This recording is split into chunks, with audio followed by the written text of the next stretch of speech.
All righty, guys. I got to tell you, I am fired up. We've got Leslie Gaudet here, and we are going to talk about one of the things that I think a lot of coaches probably find happen to them. Maybe they don't realize it. I know I certainly had this challenge when I was getting started, and if left to my own devices, could still have if I didn't watch out, which is burnout and avoiding burnout, avoiding working so hard. And Leslie is going to talk with us a little bit about that and how we as coaches can avoid that situation. Leslie, thanks so much for coming on board. I really appreciate it. Thanks, Brian. I'm really happy to be here. Thank you. Awesome, awesome, awesome. Well, one of the things that we talked about this idea of building your coaching practice without burning out. That can almost sound like I don't know, it could almost sound like an oxymoron. How can I do this without doing that? Right. And maybe you can just kind of give us at the high level, talk to us about what emotional burnout even is, just to get us on the same page. Because I think there might be some people when we first spoke, I thought maybe one thing, maybe that wasn't right. Get us on the same page. Emotional burnout. What is it we're talking about? Yeah. So especially as coaches, your emotional invested in clients, correct? You are emotionally invested in your product or services. So emotional burnout really is a state of emotional, mental, and often physical exhaustion, which is caused Mm, by prolonged and intense emotional strain. So the stresses right. that come with running a business. It really occurs when you're continuously overextending yourself emotionally. Again, we're emotional beings, so we're extending ourselves emotionally. This is our baby. We want to do a really good job. But often that's also in our relationships. So our relationships with our clients, our personal life, caregiving roles in work-related environments where there's that constant need to be supportive in that emotional place, like emotionally supportive. And that's what we do with our clients. We are showing that emotional support. But that investment of our emotions can, and when it becomes that place where we're always in that state of being, Right. and we're not taking care of ourselves, that's where it leads to that depletion of Right. our energy, making it really difficult for us to cope with our own daily stressors and the challenges that come with it. Yeah, yeah. It's interesting, depleting and depletion. That's a terminology that you hear. Um, I've heard. I can't speak for the body politic, but it's a term that I've heard more than a few times.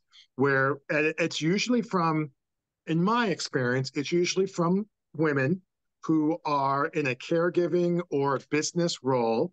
And I'm sure there's guys too. I'm just talking about my experience, who are in a caregiving or business role, and they're just getting stretched. You know what I mean? Like the terminology that I've also heard is worn out. They're just worn out, and talk to us a little bit. Like, we might either see that in ourselves, maybe we see that in other people that we know and have around us. What's a good way to kind of let me I got two questions.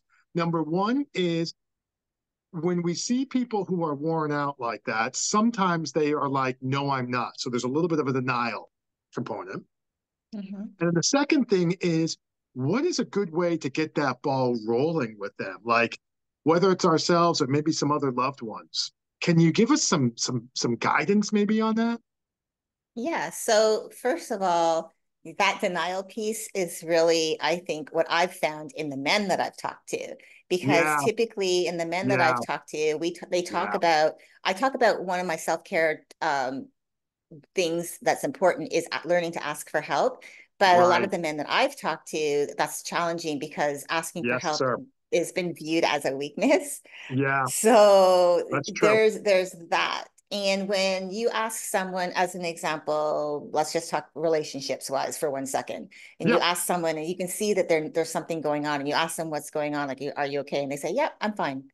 And Right. you know something isn't good, Right. but Right. they're not willing to express that. A lot of that I think could come down to trust. Maybe they don't Mhm. trust that someone is going to really hold that space for them to be able to express how they feel without them getting judged for their feelings, for getting judged for feeling a certain way that they're thinking the other person's going to say, well, why do you feel that way? Like, they might think in their minds that person's going to think I'm stupid for feeling this way. So they might not share. So rather than getting down into that, they'll say, yep, nothing's wrong. I'm fine. Or later when you go into the office and people ask you, or if you're in like an environment where you're just seeing people like in a setting where there's a bunch of people and they say, hey, how are you doing? And you say, oh, I'm okay, I'm fine, I'm good. And right inside you're screaming like, no, I'm not, no, I'm not. But you're not expressing it, right? Right. So getting to that, and that's the whole denial piece, I think, is just it's a protective way of being. So you're Okay. protecting yourself from Okay. getting judged for feeling a Right. certain way, for Right. thinking a certain way, because maybe you Right. think no one's going to understand. Right. So I would say when you want to, like, especially if you have someone that's close to you and you're noticing that there's something just a little bit off, is Right. just talking to them, allowing them to feel like you really want to hear them out without Right. judging, without them feeling judged. And that really Okay. just takes time to actually just listen more, just really Right. give them that Right. space. And not to the point where you're being pushy and making them feel like uncomfortable, but just Okay. it's really about just talking to them and just letting them open up really just naturally. As an Right. example, you ever met someone in your life you've for the first time and you hit it off and you're like talking about things from your childhood that like you hadn't even thought about, but that person Right. just drew that out of you because Right. they were really listening to you, they were sharing, they were engaged with what you were saying, and that just made you feel like I've known this person my whole life. We hit it off. Great connection. Right. And then, That's right. I think that to approach that conversation is like, how can I be that kind of a person where I make them feel Okay. so comfortable and confident that all of a sudden they just start to share like they would if they were at, you hear that whole thing about how people would go to a bar. Like you've seen scenes in movies where the person's sitting at the bar and they start talking and opening up to their bartender who didn't ask them anything, but they just started opening up. Or Right. women will go to their hairdresser or Ah, the nail salon good and they point. start opening up to the women that are providing them these services because that person is providing that safe space to feel like we can just have a conversation getting to know each other. So like Right. approaching it from that way, I think would be a really good way. It's just learning to listen more and creating that safe space where they feel comfortable that they can open up and that you're not going to turn around and throw it back at them or turn around and make them feel judged for it. Right. No, I love that because I think a lot of times what happens is, I know for myself, my personal experience, I normalized it. So, like Mm-hmm. what I had when I started my business in '01, I was coming off of corporate, like most people. And excuse me, excuse me. The challenge I had was I was doing and working at a speed and a rate that probably wasn't great from the get go, like from the Mm-hmm. get go. Okay. And then in business, I kept continuing with it after the fact, continuing to do it. And it got normalized. So, I would be like, oh, well, you're supposed to feel tired, or you're supposed to be this, or you're supposed to be that, or you're this, or you're that. And it's not the case. And so I know that was something for me personally. I know that's something that I've seen in other people around me. So that's good. That's good to be able to do it because I think here in the West, we feel like that is almost like this badge of honor when you can Mm-hmm. build something without being worn out and depleted. Yeah, another badge of honor I've heard, which I totally go against now, it's something that I used to say, and Yeah, I'll be transparent, is I'm a multitasker. And I recognize that multitasking doesn't serve me.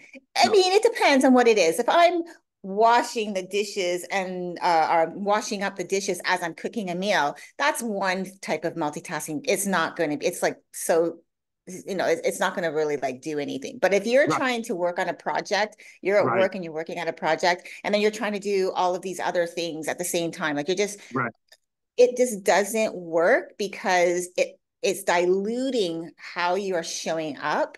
right, And also it can burn you out because you start putting like less and less focus on things, finding yourself having to go back and put out fires because something didn't work out specifically the way you wanted it to. And it could have if you'd actually put all your focus into the one thing and doing it well. That's how I started looking at it. It's like, okay, I have all of these things I want to do, but can I not do them one at a time and do them well so that I don't Right. have to go back and then feel like, oh, I did something wrong, I messed up. As an example, you go to bed at night and all of a sudden you go, oh my gosh, I just made that huge mistake in this project at work. And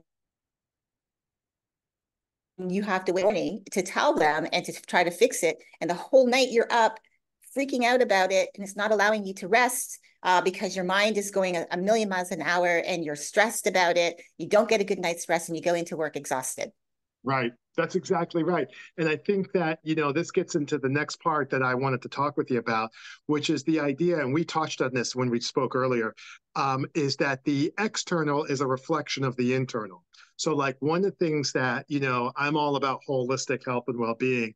I've had some hip flexor challenges over the last several months, gotten much, much better. I'm playing basketball, but there's still a little bit of challenge there. It's a really good book. I forgot the name, Heal Your Body. And the idea is that it's really just a table of contents of different things. Like for me, hip flexors was a outside reflection of, uh, interestingly enough, fear of change and making a major decision, which I thought was interesting. And it was like, that's really interesting. And then what they had was an affirmation, okay, that was kind of associated with it. So mine is, I have a balanced life. I move through. I'm in perfect balance. I move forward in life with ease and grace. I move forward in life through ease and grace through all ages. Okay, Mm-hmm. and it's just really interesting. They're like you say at this time, and you just kind of really get that. And that's been really helping. My question is, for a lot of people, I think that the emotional burnout is a symptom of what in your experience? And maybe not singular, maybe plural. Oh, it could be many different things. Okay, so let's look at it from the personal side, or actually, let's look at it from the professional side because we are talking about people who are in business.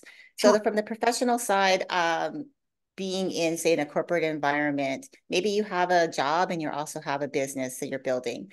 And I remember back before I stepped into entrepreneurship, I was working for someone who was in an extreme, it was an extremely toxic environment. So I was Okay. emotionally drained every time I would go into work. I had that dread. I would get up in the morning and feel great, but the dread would step in as soon as I drove up to the office, parked the car, got out, and was starting to walk in the front door. That dread. I've I had that. think I think emotional burnout can come from different areas, but with the work environment, it could be like that, having a toxic boss, having maybe a toxic work colleague that just makes it so incredibly difficult for you to thrive at work, in your business. It could be also maybe you have, let's switch it to an entrepreneur. You have someone that you work alongside in your business that it's just not working. And what I'm finding is, which I've talked to women about, is that there's that fear of saying something about it, of speaking Right. up, Right. for fear of not being liked, for fear of Right. someone judging you, for fear of them maybe putting it back on you as if it was your fault. And Right. that could all stem from them growing up in their childhood. I mean, I believe personally that you can find clues about yourself from your past experiences. Don't be afraid to look back because there's so Right. much gold there that can really support you amongst all of the chaos and the gunk and everything. And I think what has happened, what I've found in my own personal experience is that looking back at my life and some of the reasons why I felt sometimes hard to speak up for myself was that I remember having an adult, I don't know who he was. I don't remember. I remember him saying to me, "Stop talking so fast. I can't understand you." And Mm, I do talk fast at times. I think a lot of that is from excitement. I'm excited about a topic or something like that. But that I think really played a part in how in my older years that I would feel afraid to speak up for what I right. wanted, how I felt. And Right. so tying Right. it back to emotional burnout when it comes to like the professional sense, I ended up staying in that position working with that person who was my boss at the time. I was his main assistant. I stayed with him for 8 months and was pretty much emotionally, verbally abused for 8 months. Right. And um, and I just kept taking it and taking it, and then realized that just one day out of the blue, I just thought enough was enough. But Right. I allowed 8 months to go by with that, Right. and that's what happens, I think, is a lot of people with that fear of speaking up, with that fear of not wanting to be judged, or with that fear of not wanting to look like you're the person that's not agreeable, that's rocking the boat, that there's really, Right. it's actually your fault that you don't speak up and allow something to continue for so long, that's where that emotional burnout really can that escalate, because you might think that in the beginning, oh, I can take this, I'm strong, I'm going to let it roll off of me. But over time, it just keeps, you know, you know, going over and over and over again into your brain, into your subconscious mind, that it just becomes that thing that really starts to play on you physically, not only Right. emotionally, but physically. And to that point where then you do end up where I found myself at the full stage of what I call emotional breakdown. Right. Right. Yeah. I think for me, I remember when I was starting my business, I got sick 3 times in 2 years. I was down for a Mhm. week, and I mean down, like not just, oh, well, down for a week, a pop, And I remember thinking to myself, and maybe this really helped me. I thought to myself, I can either take time off myself and go to the beach, Mhm. play golf. Um, I don't know. I didn't think about going on a cruise, but I could take time off myself, right? Watch a baseball game, or I can wait for my body to take time off for me. And that's what I kind of had to do. So I would say, a couple of things. Number one, the external is definitely a part of the internal. For me, Mhm. it was being able to understand, thinking that I had to really push, push, push all the time. And that's a misconception that's been validated for years. But what you have to do is work hard. You have to work diligently. You have to work intentionally, but you don't have to work like some type of whatever. Okay. You don't have to do all of that. And then the second thing is, no, it's not normal. You know what I mean? No. Like you see people, they're like, oh, well, blah, blah, blah, blah. No, it's not normal to be up at night. It's not normal to not be able to go back to bed. It's not normal to have stomach issues like I did. It's not normal to be overweight, like by a lot, because you're not able to do some of the other things. And I'm not casting dispersions about body type. I'm just saying that's not normal. If you want to, that's fine. It's not normal. Okay. It's not normal to, be getting into arguments with your spouse every 2 days. Like this, it's not normal to be irritable. It's not normal to get so upset that you get mad for 3 days. That's not normal. Yeah. That's But it that's becomes normalized because right, at that stage, when you find yourself going through all of the stages and you finally hit your bottom, you hit your like breaking point, right, that, it's like all bets are off. And right, so you're just right, coming out being reactive rather than right. proactively looking after yourself. You're reactive to everything. And so, That's yeah, exactly right. and so when I say like the external, yes, can play a bigger part, but some of that is really internal. And I think that's why I was saying, like, I feel that our internal world reflects out to the external, that gets reflected back to us in a way that it's like how we feel about ourselves. We're going to reflect that out to the world. So if you don't like who you are, if you don't like the life that you're living, and you blame everything and everyone for your circumstances, and you find yourself looking for the supporting evidence to see why your life is so awful. Yeah, see that happen, look, that's because I deserve it, those types of things. If you have that mindset, you really are internally thinking all of these things about yourself. You're expressing the world in your languaging and your body language and how you show up in your interactions with people. Exactly And you right. end up at that the world is going to reflect that back to you, because it's going to say, well, you're miserable. So your life is going to show you back to you what you're already seeing. It's like this moving picture in front of you showing you that your life is miserable because you Right, feel miserable. And the right. only way to actually combat that is to actually start working on the internal. I feel that every bit of healing that happens that's the most transformational starts from within, Because when Okay. you start to love that person that you are, you like the person that you are, everything that you then start to go out and to do into the world is going to be you're going to show up as a different human being because Right. you're going to like yourself, you're going to love yourself. But it does take you, like as I was saying, going and taking a look back through the years to see how you were as a person, what influenced you, the things that happened to you, how you dealt with them, or maybe Right. haven't dealt Right. with them. And Right. how is that influencing you today? Because you're going to find a lot of that stuff that you think that you dealt with from your past by just saying, oh, it's done and over with. And you never really fully looked into how can I really just let it go, like review Right. it and let it go, because you're going to forgive yourself from hanging on to it and you're just going to release it because it's no longer should it really be influencing you.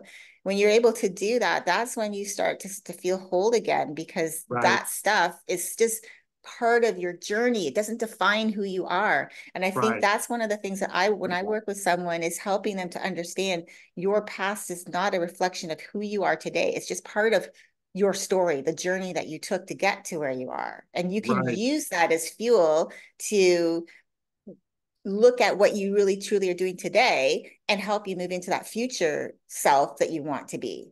But again, it's like putting those together without judging. And I think we're the biggest judgers of ourselves. We're the Right. most mean to ourselves than other people Right. are. Right. We will say things in secret. I call that the secret bubble of words. We Right. will say things inside our heads to ourselves that we would never dare say out loud because someone would call us on it. But we Right. think that Right. about ourselves secretly. And then, until we learn that we need to be able to, because we are in control, by the way. If you think you're not, you are. You're in control of how you feel about yourself. You have the choice. Yes. And when you make the choice, and then you decide that you're going to change the way you think about yourself, the way you show up in your world, then you start to you look either for a mentor, a coach, someone you know in your life that you can trust, that can help you move through these pieces, and you will come back to that person that you probably were before all of the stuff started happening. You know, as children, we're like so innocent and we're happy and joyful. Like you see those little kids playing and they're laughing. That's where you want to come back to, that joyful state. You can find that again. Right. It's still in you, but you have to work through all the gunk. That's interesting. That's interesting. So that brings us up to the four stages. You've got a framework that you like to take people through. Talk to us a little bit about that, because this is really good. This is a good conversation. Yeah, so I created my four stages of emotional burnout to help in understanding like how emotional exhaustion like progresses over time. This was based on my own experience. I had my youngest brother passed away a year ago, almost a year ago in September. And he was it was out of like it really for me and my family felt it was sudden. There's a whole story behind that. It was sudden. And what happened was I'm the type of person, well, I have always been the go-to person in my family. And so if you're the go-to person, like anyone that's watching this and listening, if you're the go-to person, you'll probably relate to this really well. So Right. I've always been the go-to person in my family. Even my friends would come to me for advice, or they're going through something, they'd start talking to me. Even sometimes I've had complete strangers telling me their life story. It's just because I've learned to really, and I've always kind of been that way, where I've just been able to give of myself and my energy and holding that space. But what I found was my brother had passed the year before, not even a year before, my eldest brother had passed from cancer. And so within less than a year, two siblings were gone. And I have an elderly mother who lives alone. And she was going through a lot of things, you know, not feeling like she couldn't be there for her kids, losing her children. She felt it was unfair that she outlived them, feeling like it was her fault for my youngest brother taking the trip to the Philippines, which was what happened. That ultimately, within a week of him traveling there, he was gone. And her blaming herself because of his addiction that he had. He was an alcoholic, and she felt like that at that time he probably really shouldn't have gone, but he wanted to. He was insistent, and she felt she could have done more. So there was all of this guilt, and I was trying to be there for her emotionally. Then I had my other brother, who's now my youngest brother, my younger brother, and he was going through the grieving stages of losing two siblings, of listening to my mom and her and everything that she was going through, because she's always been very vocal. And so I was taking all of that on. And then there were some other personal things that were going on in my life. So here I was, the go-to person, taking everything on. I didn't have time to grieve, because I was trying to be the strong person and being there for them, and trying to be that person that would hold that space so that they didn't have to deal with everything. I would do it. I took care of the funeral, everything. I did it by myself. Right. And so for several months afterwards, I found that I was just going through the motions of being there for everyone and holding that. But what was happening, I didn't realize it at the time, but I was taking everything on, allowing my mom's negativity or Right. her guilt to stick to me. And Right. so through an 8-month period, I went through 4 stages of burnout, Okay. emotional burnout, and Okay. brought me to full on breakdown. So I'll explain what they Okay. are. So Okay. first stage is the emotional overinvestment. This is where Okay. you are motivated to help other people because you might be that go-to person, the person that most people look to for support, guidance, and you've always been that person, and people know you as that person. They might even know you as that person who will never say no to spending time with them and giving them of your time. So that emotional overinvestment piece is where the type of person that you are, that you'll invest everything into it, and you'll neglect your own emotional needs. You'll neglect that you might need time for yourself. It becomes about everyone else but yourself. Then Right. second stage is emotional depletion, where you're continuously giving of your emotionally giving, because you're giving of your space. You're being there. You're that person who is trying to understand and be understanding, and Right. giving that support. But you start feeling more fatigued. You start Right. to get irritable, frustrated, maybe even And what do you frustrated call with this things one? that don't. You just called this. Emotional depletion. Gotcha. I'm taking some notes here. Right. This is good stuff. Yeah. Yeah. So with emotional depletion comes that fatigue, the irritability, the frustration. You might even be frustrated by things that normally wouldn't frustrate you, but now you're Right. getting to that place. And then Right. we move on to stage 3, which is emotional exhaustion. This is where you start to feel really emotionally stretched thin. You might even feel detached from things, finding it difficult to recover from setbacks. As something happens and you respond, like you just are quick triggered, and then you find it Right. hard to recover from it, Right. because part of that could be guilt because you responded a certain way. The detachment, though, also comes from where then you start to become like numb to the things around you, because it's like almost like a way of protecting you, a protection mechanism that goes up, Right. where now your walls are up and your emotions, you're starting to turn them down about how you feel, like about other stuff. Okay. And you don't let that other stuff bother you. And you become even to that point where you finally move into what I call emotional breakdown, which is where I found myself. Right. And this is where the burnout becomes fully manifested. So it affects every area of your life, requires you to uh, really take that time. In fact, for me, it came as a stop sign. Like literally, I felt like it was this stop sign that went right up in front of my face. It happened one Right. day. I was in Florida. I was working. The power went out. I was getting ready to go into a meeting, and the power went out just before the meeting happened. I had to text the person and say, my power is out. I looked outside, the workers are outside. I go out and I ask them what's going on. They're changing all of the cables. They're old. I was living in a community where they needed to, they do these changes every so many years. And so just happened to be that day. Well, I look at it as God's way of saying, you're not listening to me. I've given you all of these signs all the way up until now, and you're not listening. So That's today exactly right. you don't have a choice. stop sign right in front of my face, kind of like what you found was when you got really, really sick. It Yeah, was the way of like saying, okay, you're not listening to me. I'm trying to that's get right. your attention. That's exactly Stop right. everything. And so That's that's what right. happened. Now, if I had recognized that this is what was happening to me and I recognized the signs, I would have had a better understanding of the warning signs that were happening, where I was becoming irritable, where I was becoming frustrated by things that really didn't bother me before. But Right. mostly the things like becoming detached from my emotions, I started to becoming the glass half empty type of person. And I've always been optimistic, to starting those arguments, as you were saying, trying any reason to find a fight for things that For no were reason. really for no reason at all. Right. Right. And so, I really could have prevented my burnout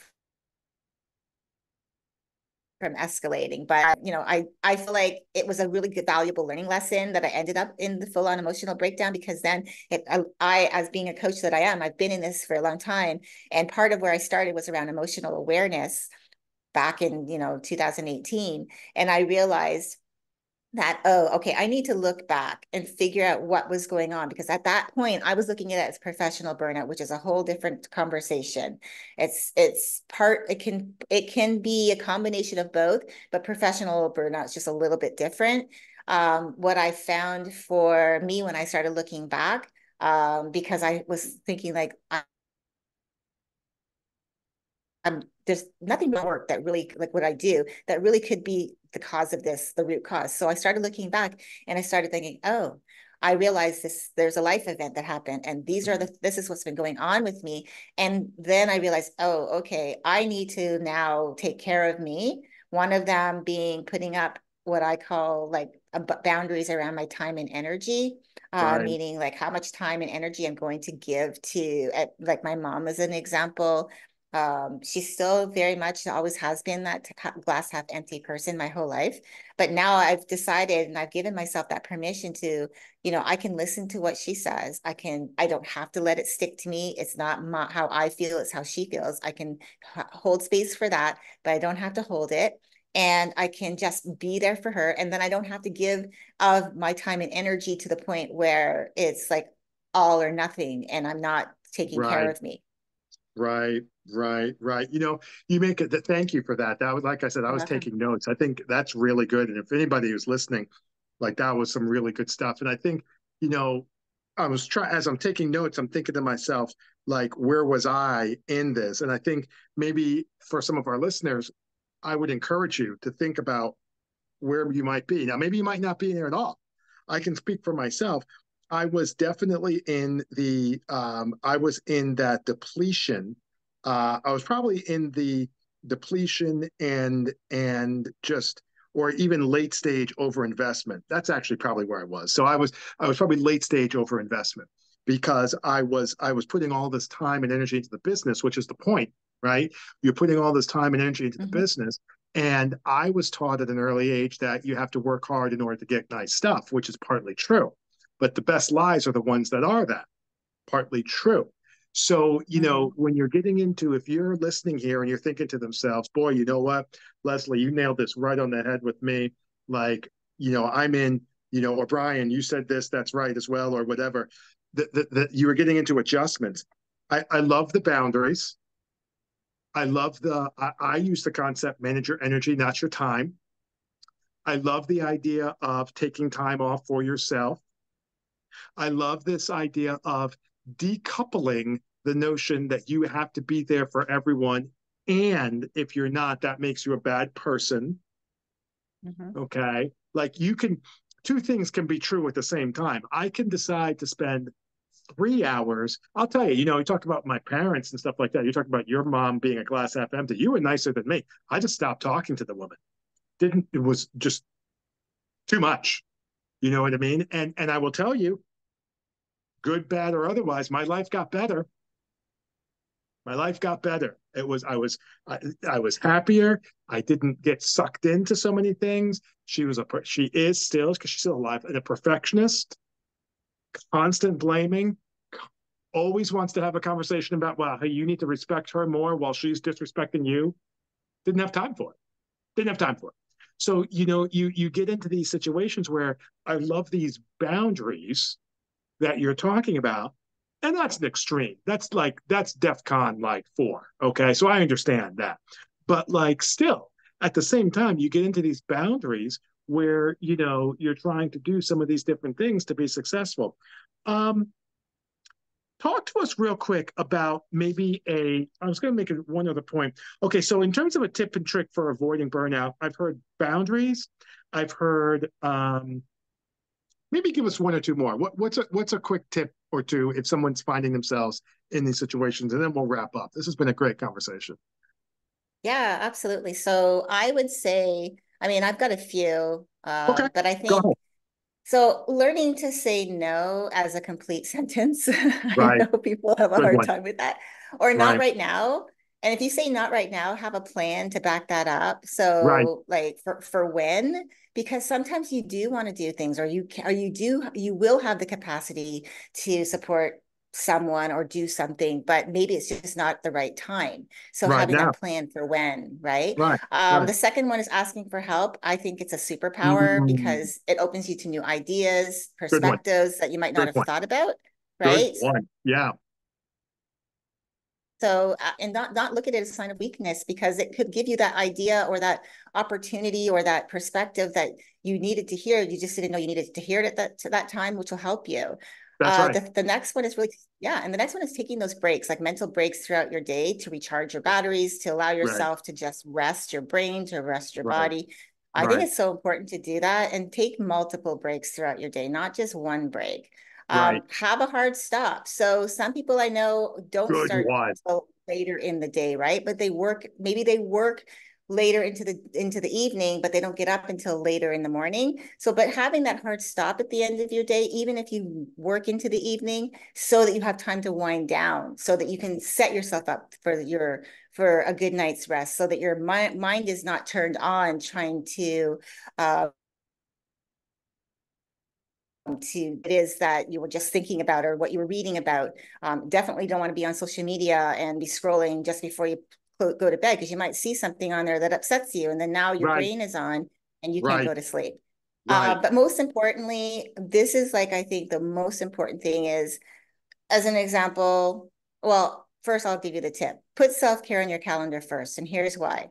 I want you to if you're listening right now, you're watching right now, open up your calendar and look at everything that's on there and tell me if there's look honestly and be honest with yourself. Right, Is it all work related? Is there right, anything fun on there? right, Is there time off? right. Because I worked, one of the women that I worked with worked 7 days a week and Yeah, she didn't I have know people boundaries like that even for her clients, where she has a cake making business. People would give her last minute orders and she'd be working until like 1, 2, 3 in the in the morning morning. trying to Right, meet those orders. And I said, is that doable for you? Is that sustainable? Especially as you have two young sons, you are married, so you have a family. Is that sustainable for your relationships with your children, your relationships with your husband? Um, right, Having quality. It's finding those, it's really like looking at your calendar and being able to have like have a structure so that you know what's on there, first of all, supports you. But that's why I say put self-care on there first. right, And then also like what is on your calendar, making sure like as I say, learning to say no is a complete sentence. right, Sometimes we have busy work on there rather than stuff that really supports us or that's right, not meant for us to be doing right now. But we're right, so caught up in like I have to be doing all the time in order to be right, right, successful, and that's not right. true.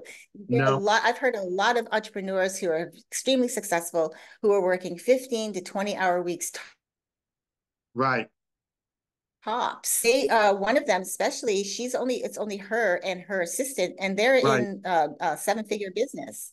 right, So for when you look at it from the perspective of knowing what's on your calendar, but making sure you support you because right, you're the biggest like piece of the puzzle in this whole right, thing is you. If you take care of yourself the best you can by putting it on your calendar first, making yourself accountable to doing those things so that you are supporting yourself, you're going to show up better in your world, a better human being. You're going to be happier with your choices. You're going to be showing up in your relationships a whole different person. You're going to Right. like the person that you are. That's You're going right. to start making better decisions around the things that you say yes to. Right. It just changes everything. There is, I think, probably if not, well, I believe this. I believe self-care is the lifeblood to our success in life and business. And that's why I say put it on your calendar first. That is awesome. Leslie, you got to tell these people where they can find you. We have a social media, LinkedIn, website. What do you got? Yeah, so yeah, you can catch me on LinkedIn. That's where I spend a lot of my time. I'm on Facebook, I'm on TikTok, I'm on Instagram, I'm on YouTube. So you can find me in those different places. But if you want Okay. to reach out to me directly, Hmm. if you have questions, maybe there's something that you're interested to know more Hmm. about, you can email me at Leslie, Leslie dot Leslie at herextraordinarylifebydesign.co. That's my business email. Okay. Leslie at her extraordinary life By by design design.co.